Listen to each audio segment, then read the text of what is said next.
During the offseason, Seattle traded away Russell Wilson and released Bobby Wagner, who were arguably the top players on the team. But Pete Carroll had something else in mind. Carroll chose to start veteran Geno Smith instead of Drew Luck. And through 11 weeks, Geno Smith has 2,470 yards, 17 touchdowns with only 4 picks through the air. He also has 218 yards rushing. The Seahawks are 6-4, and the reality is Geno Smith was supposed to be a backup quarterback.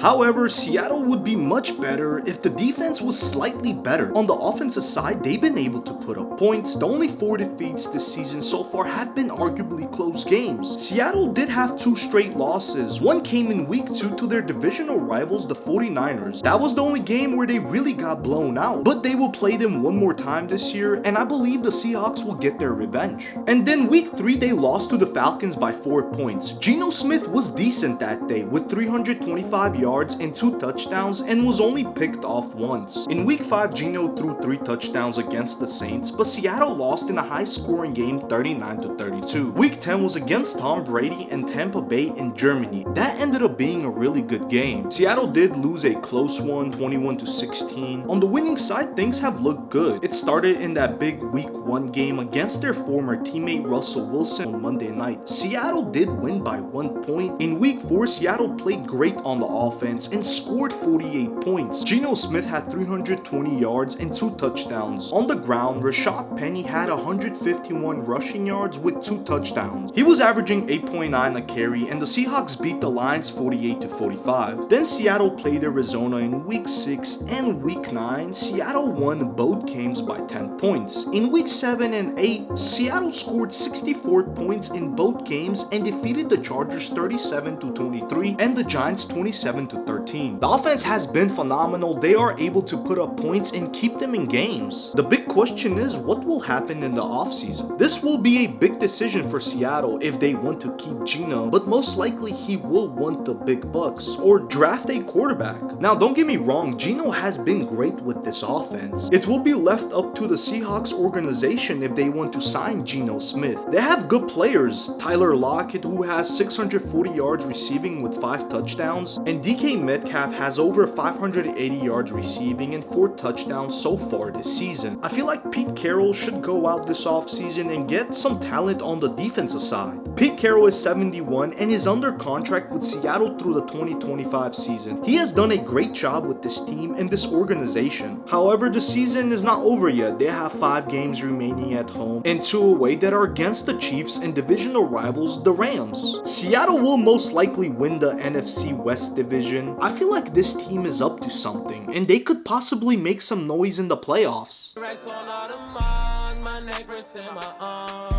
Bitch, we some stars, pull up in foreign cars.